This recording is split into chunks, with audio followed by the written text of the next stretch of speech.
Hello la famille! Devinez ce que je vous ai préparé aujourd'hui. Compte à rebours. 3, 2, 1. Tadam! Yaourt de soja. Je commence par trier et tremper 4 boîtes de graines de soja, soit 1,5 kg. Je laisse tremper pendant 3 heures de temps pour que ce soit plus facile d'enlever la peau.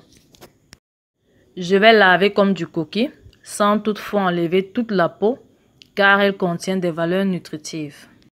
Mon soja est déjà lavé, je n'ai plus qu'à l'écraser. À la pâte obtenue, j'ajoute 8 litres d'eau. Je remue pendant un bon moment afin que ce soit homogène. Et je lave comme de la bouillie.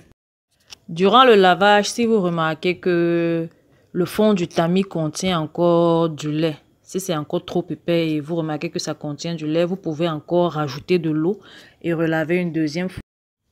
Passez le liquide obtenu dans un linge fin et propre afin d'extraire le liquide qui nous permettra de réaliser notre yaourt de soja. Le passage du liquide dans un tissu fin est très important. Regardez vous-même la quantité de résidus récoltés. Si je n'avais pas passé au tissu fin, ces résidus seraient restés dans mon lait de yaourt et auraient empêché la bonne fermentation du yaourt et auraient aussi donné une mauvaise texture à mon yaourt. Je vais mettre mon lait de soja dans une marmite, le placer au feu, laisser bouillir pendant 1 heure ou plus. Je vais laisser cuire mon lait de soja pendant 1h30 minutes pour éviter d'éventuels maux de ventre.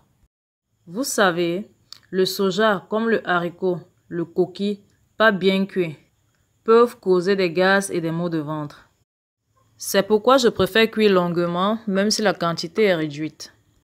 Au bout d'1h30, quand mon lait de soja est cuit, je dépose et je laisse complètement tiédir. Une fois tiède, j'ai enlevé 3 litres que je vais conserver au frais pour consommer avec du sucre. Regardez la qualité de mon lait, ça m'a l'air très délicieux. Je continue en ajoutant 2 pots de yaourt de 400 g chacun à mon lait de soja tiède pour aider à la fermentation. Je remue très bien pour que ce soit homogène. Je recouvre mon récipient d'un papier film, puis je ferme hermétiquement avec le couvercle. Là, je recouvre mon seau à l'aide d'un tissu épais et je place mon récipient dans un endroit sec et isolé. Je laisse fermenter pendant au minimum 10 heures. Une fois les 10 heures écoulées, je sors mon seau et je l'ouvre. Regardez la texture de mon yaourt. Quand le yaourt est comme ça veut dire que la fermentation a été très effective. Je remue à l'aide d'une batteuse manuelle ou électrique pour rendre mon yaourt liquide. Je sépare mon yaourt en deux pour avoir 2 parfums différents. Dans la première partie, je vais ajouter du sucre. Je remue. J'ajoute de l'arôme vanille. Je remue encore. Puis, j'ajoute de l'arôme ananas. Je continue de tourner.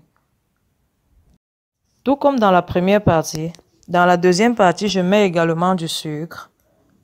Je tourne. La vanille aussi.